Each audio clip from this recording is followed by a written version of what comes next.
Assalamualaikum warahmatullahi wabarakatuh.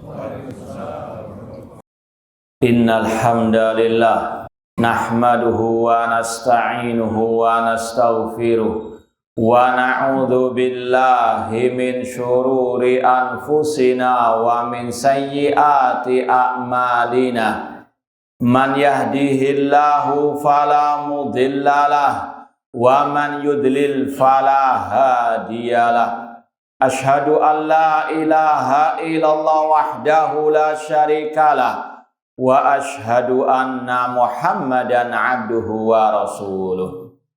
Ya ayyuhalladzina amanu taqullaha haqqa tuqatih wa la tamutunna illa wa antum muslimun. Ya ayyuhan nasu taqu rabbakumul ladzi khalaqakum min nafsin wahidah wa khalaqa minha zawjaha wa batha minhuma rijalan katsiran wa nisaa'a wattaqullaha alladzi tasaaluna bihi wal arham innallaha kana 'alaikum raqiba.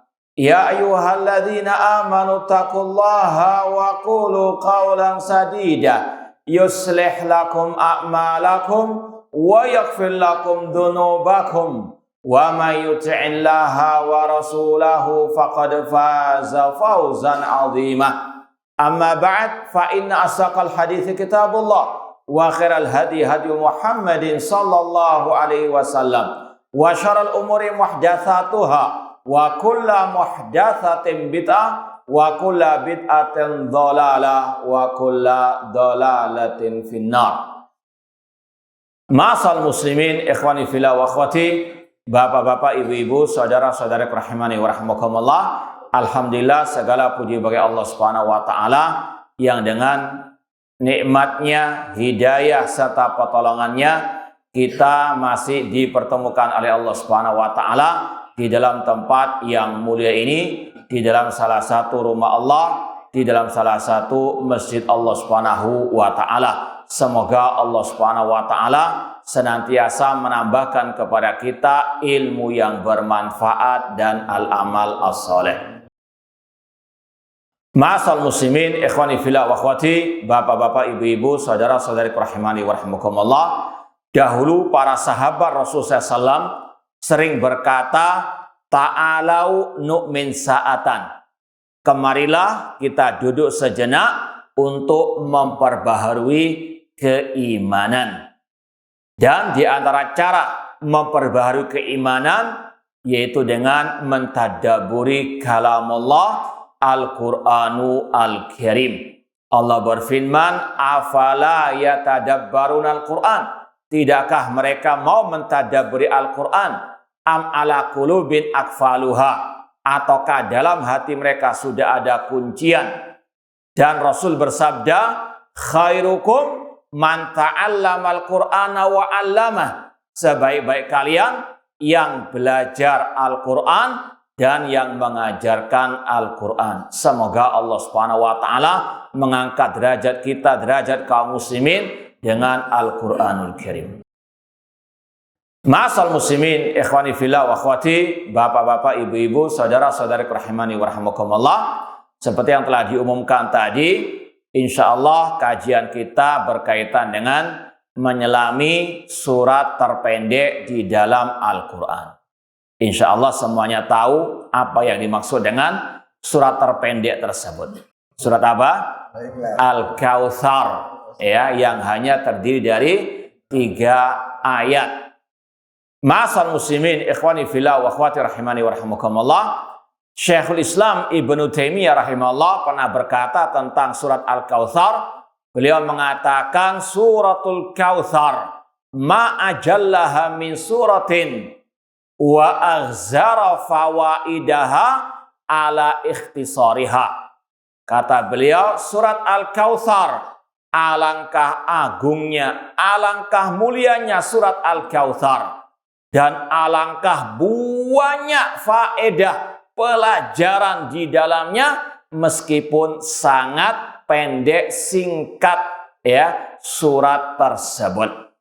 Ini yang dikatakan oleh Syekhul Islam Ibnu Taimiyah rahimallahu ta'ala. Singkat namun padat, penuh dengan makna pelajaran yang sangat berharga. Semoga Allah memberikan taufik dan hidayah kepada kita untuk bisa memahaminya dengan baik dan benar. Yang pertama, ma'asal muslimin, Allah berfirman, inna a'tainakal kautsar. Sesungguhnya kami, kata Allah, telah memberikan kepada engkau Nabi Muhammad al-Kautsar. Kata-kata inna, sesungguhnya kami, ini banyak disebutkan dalam Al-Quran. Seperti dalam surat Al-Qadr, inna anzalnahu fi lailatul qadr. Inna anzalnahu fi lailatin mubarakah. Kaidah dalam bahasa Arab, kata-kata inna ini bisa bermakna li ta'zim, untuk mengagungkan. Karena mungkin ada sebagian orang bertanya, kenapa Allah mengatakan sesungguhnya kami, padahal Allah itu Al-Ahad, Allah itu Maha Esa. Seperti yang sudah kita jelaskan pada kajian yang lalu tentang surat Al-Ikhlas. Maka dijawab oleh para ulama, kata-kata inna tidak selalu artinya banyak. Satu yang mengatakan, namun tujuannya untuk mengagungkan dirinya. Ketika Allah mengatakan inna, ini Allah ingin mengagungkan dirinya. Dan memang Allah Al-Azim yang maha agung. Bahkan dalam bahasa kita, bahasa Indonesia, ketika khatib naik mimbar, dia mengatakan sesungguhnya kami pada khutbah Jumat ini akan mengetengahkan tema demikian-demikian. Khatib ada berapa di situ? Satu. Namun boleh tidak dia mengatakan kami? Boleh, secara bahasa boleh. Jadi sekali lagi tidak bertentangan antara kata-kata inna dengan qul huwallahu ahad. Ya, Allah Maha Esa. Namun ketika Allah menggunakan kata-kata kami, ini dalam bahasa Arab litta'zim, untuk Allah mengagungkan dirinya. Dan sekali lagi memang Allah Al-Azim wa huwal aliyyu al-azim.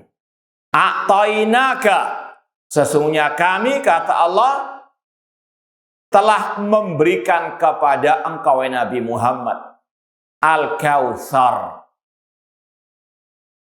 Al-Kautsar secara bahasa Arab itu dari kata-kata al-kathra, al-kathir. Apa arti al-kathir? Banyak. Ya, keseringan kita dengar jazakumullahu. Ya, kathiran. Al-Kautsar dari kata-kata al-kathra atau al-kathir. Makanya ditafsirkan al-Kautsar itu al-khairu al-kathir. Ulama mentafsirkan di antara makna al-Kautsar, terutama dari sisi bahasa, sesungguhnya engkau wahai Nabi Muhammad telah kami berikan al-khaira al-kathira, kebaikan yang banyak. Kata para ulama, Allah telah memberikan banyak kenikmatan, keistimewaan kepada Nabi kita Muhammad SAW fid dunya wal akhirah. Kita mau sebutkan beberapa yang Allah berikan kepada Nabi kita Muhammad SAW. Di antaranya dalam hadis riwayat Bukhari, kata Rasul SAW, utitu khamsan lam yu'tahunna nabiyan qabli. Kata Rasul SAW, aku diberi 5 keistimewaan yang tidak diberikan kepada Nabi sebelumku. Apa saja 5 hal tersebut? Kata Rasulullah SAW, yang pertama, nusirtu birru'bi masirata syahrin.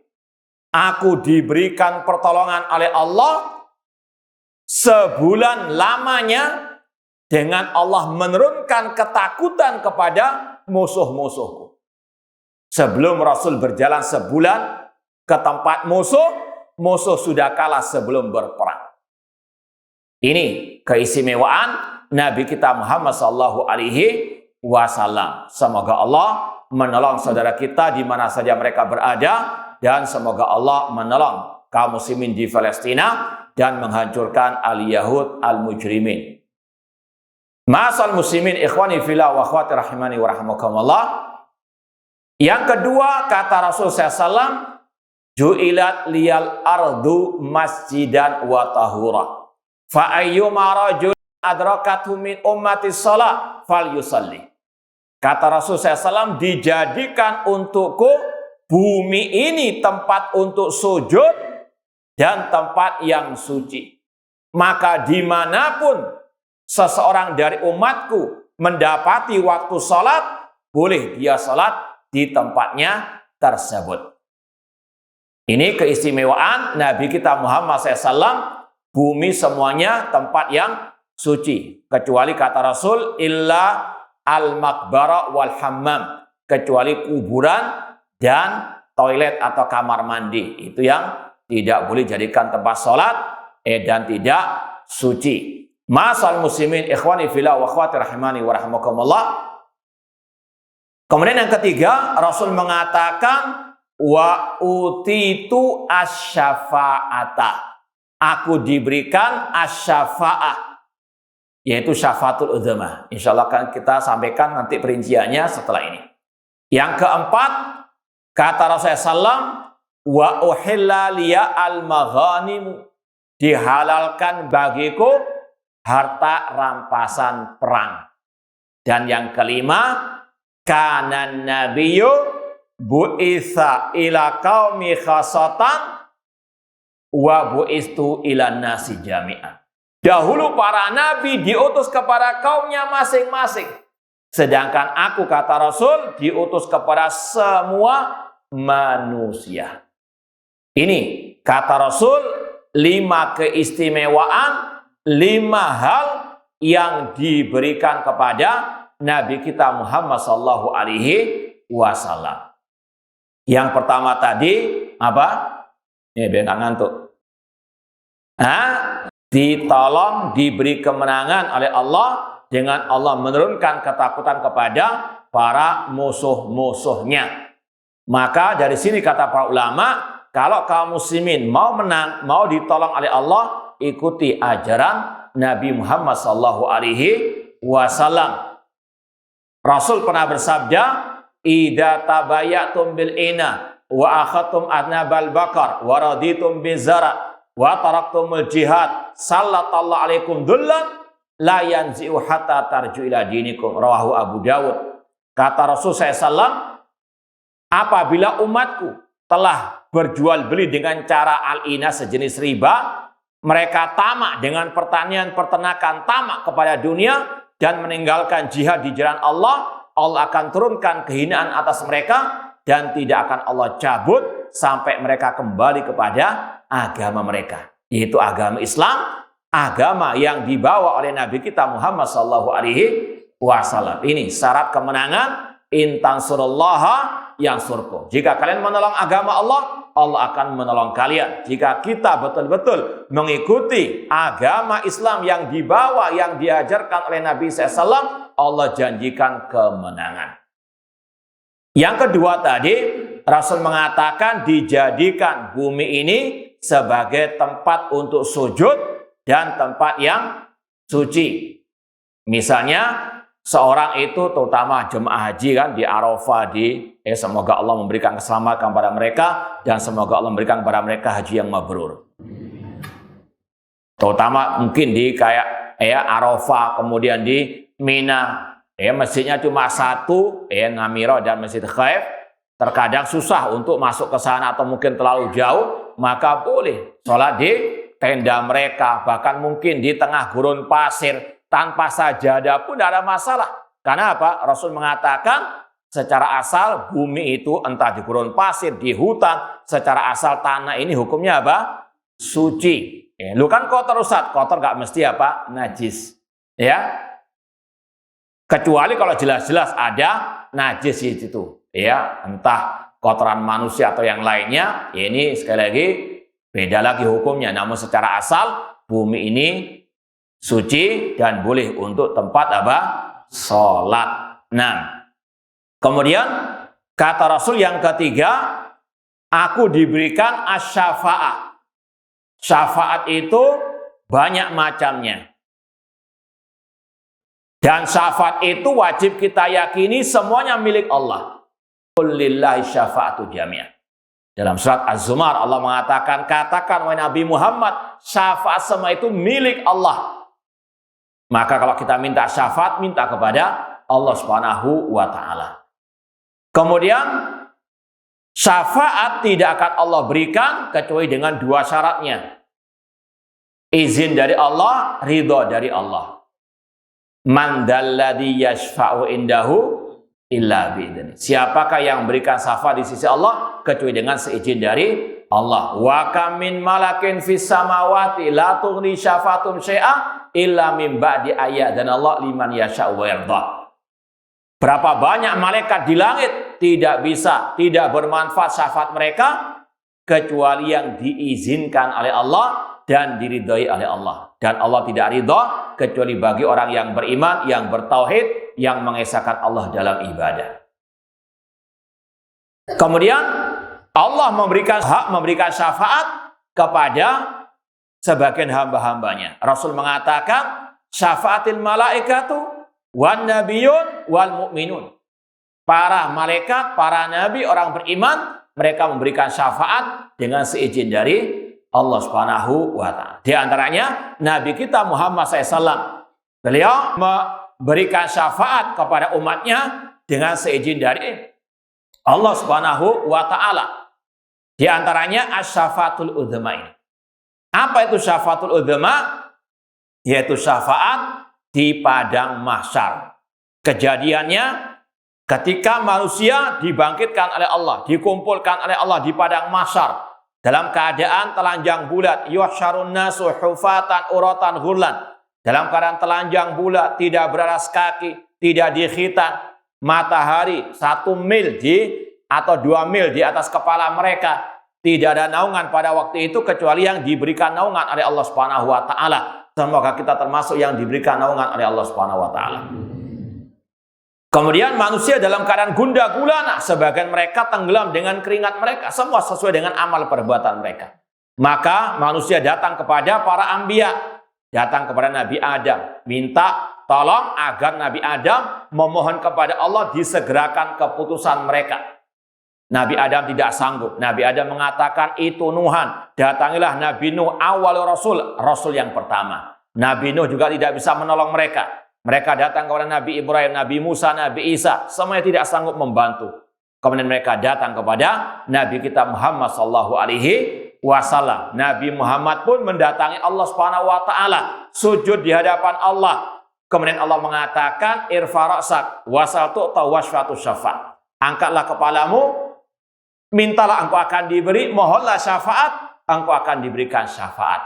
Pada saat itulah Allah mendatangi manusia di padang mahsyar, dan itulah firman Allah, wa jaa rabbuka wal malaku saffan saffan. Datanglah Rabbmu dan malaikat dalam keadaan berbaris-baris, yaitu tadi memutuskan perkara hamba. Ini yang dimaksud dengan asy-syafaatul udzma yang Allah berikan hanya kepada siapa? Nabi kita Muhammad SAW.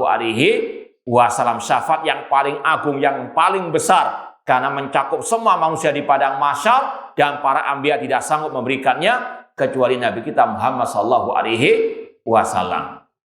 Kemudian yang kelima yang Allah berikan kepada Nabi kita Muhammad SAW, yaitu tadi, kanan nabiyyu bu'itsa ila qaumi khassatan wa bu'istu ila nasi jami'an. Semua para nabi, para rasul diutus kepada kaumnya masing-masing. Nabi Musa kepada Bani Israel misalnya, tidak kepada yang lainnya, padahal manusia banyak selain Bani Israel. Kemudian kata Rasul, sedangkan aku diutus untuk semua manusia, bukan hanya untuk bangsa Arab, namun semua manusia yang diutus kepada mereka. Nabi kita Muhammad SAW sampai akhir zaman harus ikut agama ajaran Nabi kita Muhammad SAW.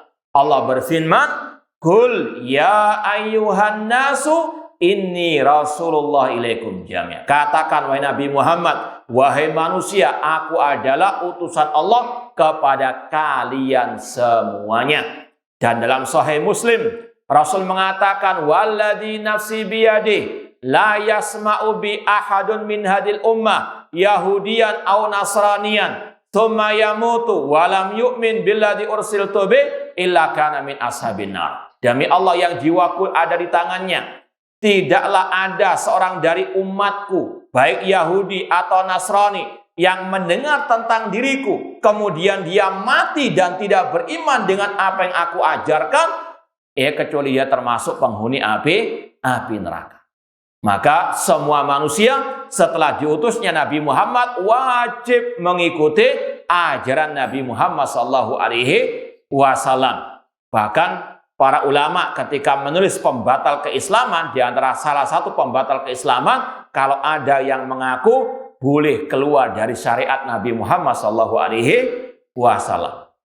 Jangankan manusia, jin juga wajib mengikuti ajaran Nabi kita Muhammad SAW. Karena jin tidak punya nabi dari kalangan mereka. Ya, mereka hanya punya para dai. Jin hanya punya para dai, para pemberi peringatan. Seperti yang Allah firmankan dalam surat Al-Ahqaf. Wa id sarafna ilaika nafaran minal jinni yastami'unal Qur'an falamma hadaru qalu ansitu falamma qudiya wallau ila qaumihim mundirin. Ingatlah ketika kami, kata Allah, memalingkan sekelompok dari jin yang mereka mendengarkan Al-Quran yang dibaca oleh Nabi Muhammad SAW. Ketika mereka mendatanginya, mereka berkata kepada yang lain, ansitu, diamlah, dengarkan Al-Quran. Ketika selesai dibacakan Al-Quran, mereka pergi kepada kaum mereka, mundirin, memberi peringatan kepada mereka. Dan diantaranya, ya qaumana ajibu da'i Allah. Wahai kaum kami, penuhi panggilan da'inya Allah, yaitu Nabi kita Muhammad SAW. Jin dan manusia wajib mengikuti ajaran Nabi Muhammad SAW sampai hari kiamat, wajib mengikuti syariat Nabi Muhammad SAW. Ini diantara 5 al-khair al-kathir, kebaikan yang banyak yang diberikan oleh Allah kepada Nabi kita Muhammad SAW. Dan diantaranya juga yaitu sungai di surga. Ini berdasarkan hadis riwayat Muslim dari Anas bin Malik radhiyallahu taala anhu. Kata Anas bin Malik, bainama nahnu inda Rasulullah sallallahu alaihi wasallam id aghfa ighfa'atan. Pernah satu saat kami duduk bersama Rasul SAW. Kemudian tiba-tiba Rasul istilahnya tertidur sejenak. Ya, ini Nabi Muhammad ya SAW. Antum di sini jangan tidur. Nah, ya, kalau istilah kita seliut ya, seliut sebentar ya. Kemudian Rasul terbangun. Farafa'a ra'sahu mubtasiman. Kemudian Rasul mengangkat kepala beliau seraya tersenyum. Kemudian para sahabat mengatakan, ma'adhakaka ya Rasulullah. Ya Rasulullah, apa yang membuat engkau tersenyum atau tertawa? Rasul mengatakan, nazalat alayya anifan suratun. Barusan turun kepadaku sebuah surat. Faqara'a, kemudian Rasul membacakan bismillahirrahmanirrahim, inna a'tainakal kautsar, sampai yang terakhir. Kemudian Rasul bertanya, atadruna mal kautsar? Apakah kalian tahu apa itu al-kautsar? Para sahabat menjawab, qalu Allah wa rasuluhu a'lam. Allah dan Rasulnya yang paling tahu. Kemudian Rasul mengatakan, nahrun wa adanihi fil jannah fihi khairun katsir. Kata Rasul SAW, al-kautsar adalah sungai yang Allah janjikan untukku di surga. Di dalamnya banyak kebaikan. Ini salah satu penafsiran al-kautsar adalah sungai di surga. Semoga Allah mengumpulkan kita di surganya kelak. Kemudian Rasul melanjutkan lagi sabda beliau, wa huwa haudun, dan itu juga adalah telaga. Taridu alai ummati aniyatuhu ka'adadi nujumis sama. Kata Rasulullah SAW, dan itu adalah telaga yang umatku akan mendatanginya pada hari kiamat. Dan ada bejana-bejananya sebanyak bintang-bintang di langit. Kata ulama, apa hubungan al-kautsar, sungai di surga, dengan telaga? Maka dijawab oleh para ulama yang dimaksud dengan telaga di situ adalah telaga Nabi SAW di padang mahsyar. Kalau mau melihat hadis-hadis tentang masalah telaga, silakan lihat dalam Sahih Muslim. Di antaranya Rasul mengatakan, haudhi masiratu syahrin, telagaku perjalanan 1 bulan, panjangnya 1 bulan perjalanan, lebarnya 1 bulan perjalanan. Ma'uhu abyan minal laban, airnya lebih putih daripada susu, wa ahla minal asal, lebih manis daripada madu, wa ahla minal asal, wa atyab min rihil misk, dan lebih wangi daripada minyak kasturi. Man syariba minhu lam yadma abada, barang siapa yang minum dari telaga Rasul di padang mahsyar, dia tidak akan haus selama-lamanya. Semoga Allah menganugerahkan kepada kita kenikmatan meminum dari telaga Rasul sallallahu alaihi wasallam. Hubungan telaga dengan Kautsar, bahwasanya air telaga itu bersumber dari Al-Kautsar, sungai di surga. Dan ini adalah kejadian-kejadian yang wajib diimani oleh seorang muslim muslimah, yang ini berkaitan dengan al-iman bil yaumil akhir. Makanya Imam Ahmad rahimahullah dalam kitab beliau, kitab Aqidah Ushul Sunnah, beliau mengatakan wa nu'minu bihaudi nabiyina Muhammad sallallahu alaihi wasallam. Kita mengimani adanya telaga Nabi Muhammad SAW di padang mahsyar.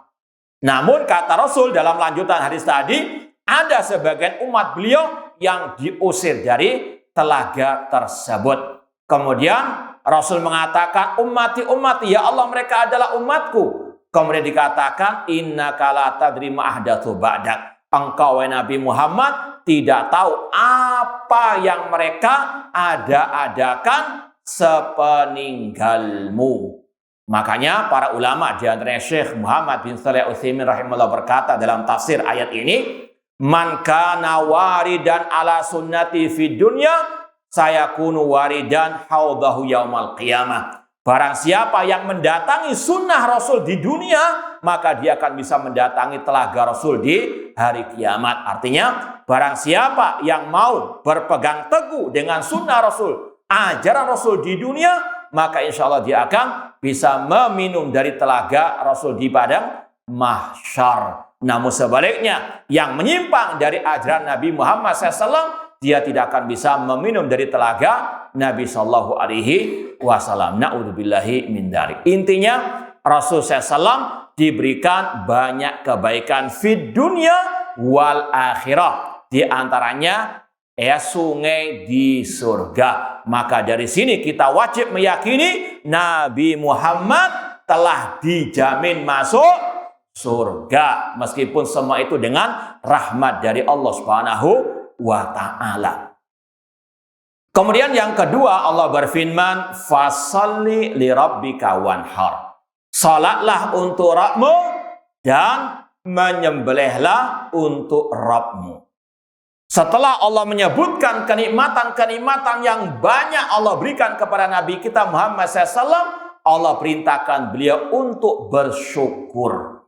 Ya. Dan ini juga untuk kita semuanya, bahwasanya nikmat Allah sangat banyak kepada kita. Wa in ta'uddu nikmatallah la tuhsuha. Jika kalian menghitung nikmat Allah, kalian tidak akan mungkin bisa menghitungnya. Maka apa kewajiban kita? Fasalli li rabbika, bersyukur kepada Allah.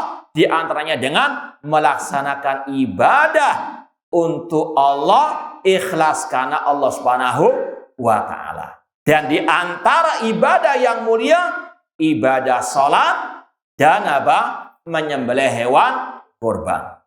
Ada dua penafsiran ulama tentang ayat ini. Fasholli rabbika wanhar, yaitu salat secara umum, bahwasanya kewajiban kita untuk menyerahkan semua ibadah kita kepada Allah. Baik itu salat, baik itu menyembelih, baik itu berdoa, istighosah, serahkan semuanya kepada Allah. Sebagaimana yang kita ikrarkan setiap hari, yaitu apa?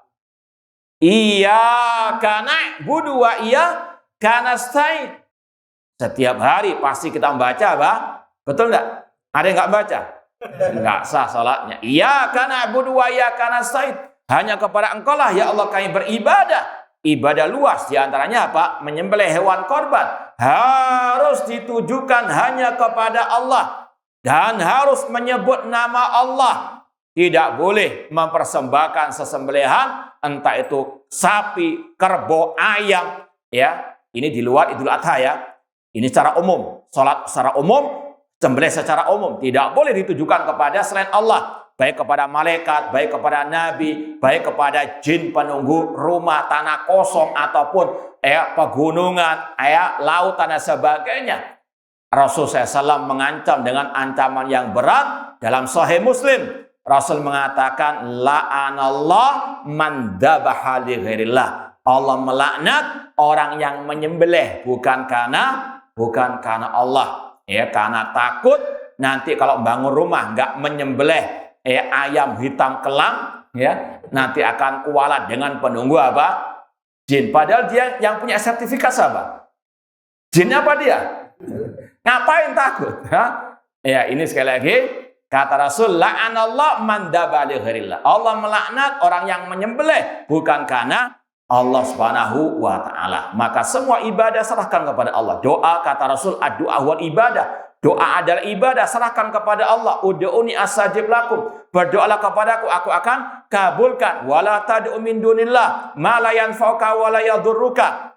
Jangan engkau berdoa kepada selain Allah yang tidak bisa mendatangkan manfaat ataupun madarat. Fa in fa'alta fa innaka idza minadh dhalimin. Jika engkau tetap berdoa kepada selain Allah, engkau termasuk orang yang zalim. Kata ulama tafsir, ay minal musyrikin, menyekutukan Allah dalam ibadah. Demikian pula menyembelih tadi. Ya, seterusnya ibadah serahkan semuanya kepada Allah. Ini penafsiran yang pertama. Fasholli rabbika wanhar. Secara umum salat serahkan kepada Allah, menyembelih ibadah serahkan semuanya kepada Allah Subhanahu wa taala. Qul inna salati wa nusuki wa mahyaya wa mamati lillahi rabbil alamin. Katakanlah, sesungguhnya salatku, sesembelihanku, hidup dan matiku hanya untuk Allah, Rabb semesta alam. Tafsir yang kedua, ini lebih khusus, terutama di hari raya Idul Adha. Ini salah satu motivasi kita ya untuk membawakan tema ini, karena memang ada momentum salat Idul Adha dan menyembelih hewan kurban. Di antara penafsiran fasholli rabbika wanhar, salatlah Idul Adha dan sembelihlah hewan kurban. Dari sini kata para ulama, menyembelih hewan kurban itu harus setelah sholat Idul Adha. Rasul mengatakan, man arada an yadbah falyadbah ba'da sholat. Barang siapa yang ingin menyembelih, sembelihlah hewan kurbannya selesai sholat Idul Adha. Wa man dabaha qabla sholat falyadbah makanaha al-akhar. Maka barang siapa yang sudah terlanjur menyembelih sebelum salat, harus dia mengganti sesembelihannya yang lain. Artinya tidak sah menyembelih hewan kurban Idul Adha sebelum salat Idul Adha. Karena ayatnya apa? Fasholli dulu, salatlah dulu, baru apa? Menyembelih. Dan Rasul pernah mendapati salah seorang sahabat menyembelih sebelum salat Idul Adha. Rasul mengatakan, syatuka syatulahmin, sesembelihanmu ini sesembelihan ya biasa, tidak bernilai pahala. Karena apa? Karena Rasul bersabda, man amila amalan laisa alai amruna fahuwa raddun. Barang siapa beramal ibadah tidak sesuai dengan ajaranku, maka tertolak. Contohnya di sini, ketika ada salah seorang yang menyembelih sebelum waktu yang telah ditentukan oleh Rasul, yang telah diajarkan oleh Rasul, maka kata Rasul ibadahnya tertolak, tidak ada nilai pahala sama sekali. Makanya setiap muslim muslimah kalau mau beribadah harus mengoreksi diri, sudahkah dia mengikuti ajaran Rasul SAW, mempelajari bagaimana tuntunan Rasul SAW. Di antaranya salat. Rasul mengatakan, sallu kama ra'aitumuni usolli, salatlah sebagaimana kalian melihat aku salat. Ya, Rasul telah meninggal dunia, kita nggak bisa langsung melihat Rasul salat, namun kita bisa melihat hadis-hadis Rasul tentang tata cara sholat ala Rasulullah SAW. Dalam Sahih Bukhari ada kitabus sholat, bab tentang sholat, Sahih Muslim dan Sunan Abi Daud dan seterusnya. Kitab-kitab hadis, hadis-hadis yang sahih penuh dengan apa? Pelajaran bagaimana sholat sebagaimana Rasulullah SAW. Kalau ada penyimpangan dalam sholat bisa tidak diterima oleh Allah Subhanahu Wa Taala. Seperti dalam kisah dalam Sahih Bukhari juga, Rasul pernah melihat seseorang sholat 2 rakaat tahiyatul masjid. Setelah itu kata Rasul, irji fasalli fa innaka lam tusalli. Salatlah kau kembali karena engkau belum salat. Padahal orang itu sudah salat 2 rakaat. Orang itu salat lagi 2 rakaat. Kata Rasul, irji fasalli fa innaka lam tusalli. Kembalilah, salatlah lagi karena engkau belum salat. Rasul anggap salatnya tidak apa? Tidak sah. Kenapa? Karena tidak mengikuti tuntunan Rasul SAW. Baru setelah itu Rasul menjelaskan, idza qumta ila sholati fakabbir dan seterusnya. Intinya, seorang muslimah yang bijak, dia harus paham betul bagaimana tata cara ibadah ala Rasul SAW agar ibadahnya diterima oleh Allah Subhanahu Wa Taala. Semoga Allah menerima semua amal ibadah kita. Ya, berkaitan dengan salat Idul Adha misalnya, maka seorang muslim harus tahu, paham di antara hukum-hukum salat Idul Adha. Di antaranya salat Idul Adha bersama pemimpin pemerintah kaum muslimin. Seorang ulama salaf yang bernama Sufyan Ats-Tsauri, dalam akidah beliau yang dinukil oleh Imam Al-Lalikai, pernah berkata kepada muridnya yang bernama Syu'aib, ya Syu'aib, la yanfa'uka ma katabta hatta tarasalah khalfa kulli barin wa fajirin. Wahai Syu'aib, tidak bermanfaat apa yang engkau tulis sampai engkau berpendapat salat di belakang pemimpin yang zalim maupun yang adil, yang baik maupun yang jelek. Syu'aib bertanya, as-salata kullaha, apakah semua salat bersama pemimpin? Kata Sufyan Ats-Tsauri yang hidup di abad kedua Hijriah rahimahullah, beliau mengatakan la walakin salatal jum'ah wal idain. Tidak, namun salat Jumat dan salat Idul Fitri, Idul Adha bersama pemimpin kaum muslimin di negeri tempat dia tinggal. Jangan hidupnya di Indonesia ikut pemerintah Malaysia misalnya, atau ikut yang di Arab Saudi masalah salat Idul Adhanya. Karena sekali lagi setiap negeri itu lahu ru'yatuhu. Sebagaimana juga fatwa Syekh Muhammad bin Utsaimin, ulama yang ada di Arab Saudi rahimallahu ta'ala. Dan sekali lagi ini yang wajib untuk dipahami. Kemudian ma'asal muslimin berkaitan dengan sesembelihan wanhar. Kalau secara bahasa wanhar itu bedanya dengan dzabaha. Kalau wanhar itu sebenarnya lebih khusus kepada unta, yaitu apa? Caranya tidak sama dengan menyembelih sapi atau kambing. Namun dia tetap berdiri kemudian ditusuk lehernya. Bukan karena yang beda kekuatannya. Kalau antum samakan dengan sapi, bisa antum yang disembelih. Karena ganas juga, beda caranya. Nah, itu kata-kata secara bahasa. Namun maksudnya sama. Sembelihlah hewan kurban. Dan hewan kurban Idul Adha itu syaratnya ada 4. Penyembelihan hewan kurban di hari raya Idul Adha atau di hari-hari tasyrik ada 4 syaratnya kata ulama. Yang pertama, hewan ternak itu min bahimatil an'am, unta atau sapi atau kambing. Boleh gak menyembelih kuda? Kan lebih mahal daripada kambing. Tidak boleh, tidak sah. Karena apa? Tidak termasuk min bahimatil an'am, tidak ada contohnya dari Rasul ataupun para sahabat Rasul. Padahal kuda juga ada pada zaman Rasul. Boleh nggak? Karena saya suka bebek, nyembelih bebek 1000 misalnya. Nggak boleh, nggak sah. Yang harus disembelih kalau nggak unta sapi Nah, kita teruskan sedikit. Kemudian yang kedua syaratnya harus usianya mencukupi. Rasul mengatakan la tatbau illa musinna. Jangan menyembelih kecuali yang sudah cukup usianya. Kalau unta sudah masuk usia 5 tahun, kalau sapi sudah masuk usia 2 tahun, kalau kambing sudah masuk usia 1 tahun, kalau domba masuk usia 1,5 tahun. Kemudian yang ketiga, selamat dari 4 cacat yang terang benderang, yang jelas cacatnya.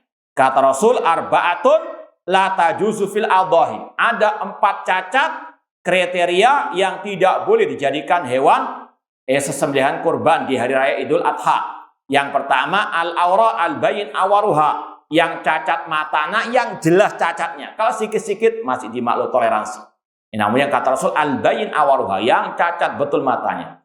Yang kedua, al-arja al-bayin arajuha, yang jelas-jelas pincangnya itu kelihatan betul. Ini yang tidak boleh. Yang ketiga, kata Rasul SAW, al-hazila alatilatunki, yang kurus tidak ada apa?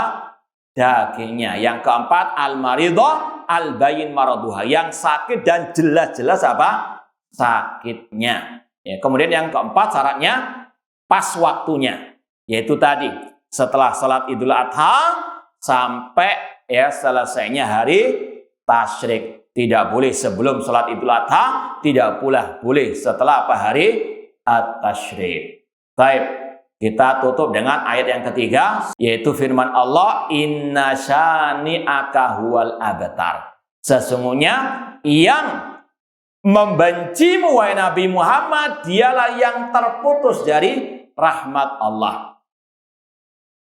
Ayat ini turun untuk membantah sebagian orang-orang musyrikin yang memperolok Nabi Muhammad SAW.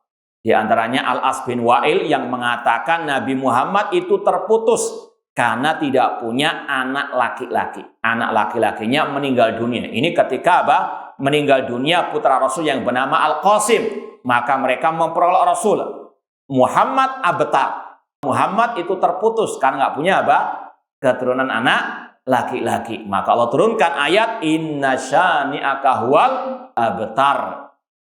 Sesungguhnya yang membenci Nabi Muhammad dialah yang terputus. Ada kisah dibawakan oleh para ulama, di antaranya Syekhul Islam Ibnu Taimiyah rahimahullah, di antara salah satu bukti contoh Allah akan memutus orang yang membenci Nabi Muhammad dari kebaikan, yaitu kisah Raja Persia yang bergelar Kisra. Ya, ketika Rasul mengutus utusan membawa surat Nabi Muhammad mendakwainya masuk Islam, disobek-sobek, dirobek-robek, dihinakan suratnya Nabi Muhammad sallallahu alaihi wasallam, dan dihina utusan Nabi Muhammad sallallahu alaihi wasallam. Maka Allah langsung bayar langsung, inna syani'aka huwal abtar. Allah matikan Raja Persia alias Kisra dengan lewat perantara anaknya sendiri. Dibunuh oleh anaknya sendiri. Dan setelah itu Allah hancurkan kerajaannya, tidak bisa berdiri sama sekali. Ini beda dengan Raja Romawi, Herakl, yang dia meskipun sama-sama nggak beriman dengan Kisra, namun dia masih menghormati surat Nabi Muhammad, masih menghormati utusan Nabi Muhammad. Kata Syekhul Islam, maka dia pun masih tetap berdiri kerajaannya, tidak dihancurkan sebagaimana Raja Kisra yang menghina Nabi Muhammad SAW. Intinya, pastikan yang menghina Nabi Muhammad cepat atau lambat pasti akan diputus oleh Allah dari kebaikan, dari rahmatnya, dari segala bentuk kebaikan. Dan ini juga berlaku bagi bukan yang menghina zat kepribadian Nabi saja, bahkan yang menghina ajaran Nabi Muhammad SAW. Entah itu sholat, entah itu masalah penyembelihan hewan kurban. Misalnya ada orang mengatakan apa itu penyembelihan hewan kurban, dan menghina dan seterusnya, maka yakini inna syani'aka huwal abtar. Sebagaimana kata Imam Ibnu Katsir dalam tafsir beliau, inna mubghidaka ya Muhammad wa mubghidha ma ji'ta bihi minal haqqi wal huda huwal abtar. Al-maktu.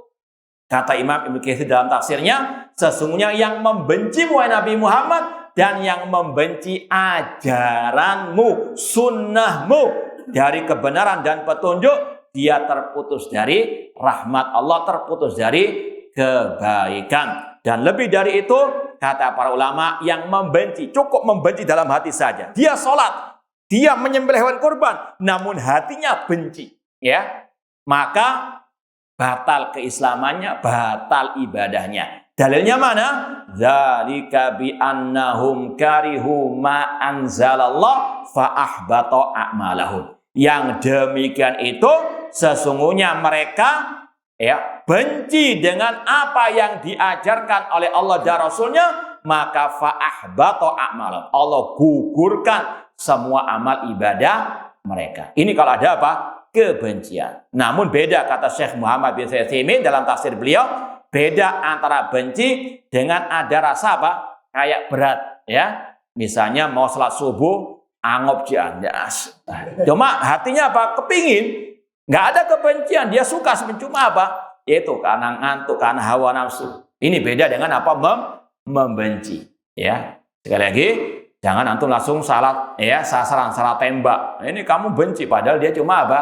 Ya, kalau istilah kita malas lah, beda. Malas dengan apa? Membenci. Wallahu a'lam. Semoga Allah Subhanahu wa taala menghidupkan dan mewafatkan kita di atas tauhid dan sunnah Rasul sallallahu alaihi wasallam. Dan semoga apa yang kita kaji bermanfaat dan semoga Allah memberkahi kehidupan kita di dunia wal akhirah.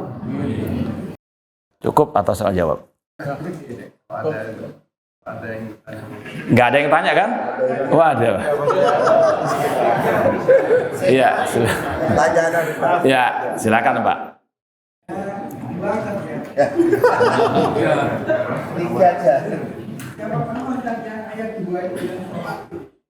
Bagaimana istiqomah menjaga sholat?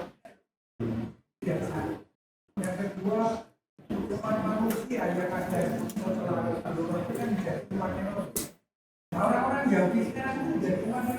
Iya, kita jawab yang pertama, bagaimana istiqomah melaksanakan sholat. Yaitu yang pertama, kewajiban kita untuk memahami kedudukan sholat. Sholat rukun Islam yang kedua.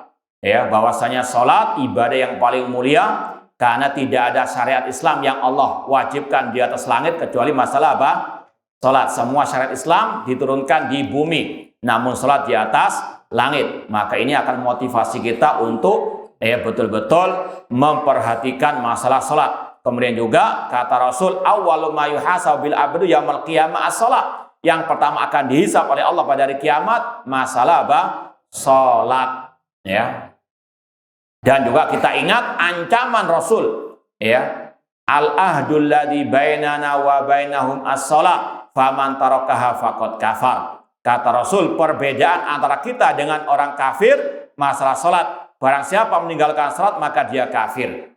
Meskipun ada khilaf ijtihad di antara para ulama, kalau Imam Ahmad berpendapat kafir murtad orang yang enggak salat. Imam Syafi'i mengatakan orang itu enggak kafir, tapi berhak dihukum mati oleh pemerintah. Nah, maka dari sini kita tahu bagaimana bahayanya meninggalkan apa? Salat. Dan Allah mengancam dengan firman-Nya, ya, sauslihi sakor. Aku akan masukkannya ke dalam neraka apa? Sakor. Atau masalakakum fi sakor, qalu lam nakun minal musallin. Ketika mereka dimasukkan ke neraka sakor, mereka ditanya kenapa mereka bisa masuk ke neraka sakor, kata mereka lam nakun minal musallin, kami bukan termasuk orang-orang yang salat. Maka di antara kiat untuk bisa istiqomah melaksanakan ibadah salat, memahami pentingnya, kedudukannya, keutamaan salat, dan juga memahami ancaman dan bahaya meninggalkan salat. Dan di antara kiat juga banyak berdoa kepada Allah, ya muqallibal qulub tsabbit qalbi ala dinik, Rabbana la tuzigh qulubana ba'da idh hadaitana wa hab lana min ladunka rahmah innaka anta al-wahhab. Yang kedua tentang apa tadi? Yahudi apakah termasuk umat Nabi Muhammad? Kata para ulama, istilah umat Nabi Muhammad ada dua. Ummatud dakwah, umat yang didakwai untuk masuk Islam, dan ummatul ijabah, umat yang telah menjawab, memenuhi seruan Nabi Muhammad masuk Islam. Ya, maka kata-kata Nabi Muhammad tadi, tidaklah seorang pun dari umatku, dalam Sahih Muslim hadisnya, waladhi nafsi biyadi la yasma'u bi ahadun min hadil ummah, tidak ada seorang pun dari umat ini, baik Yahudi ataupun Nasrani.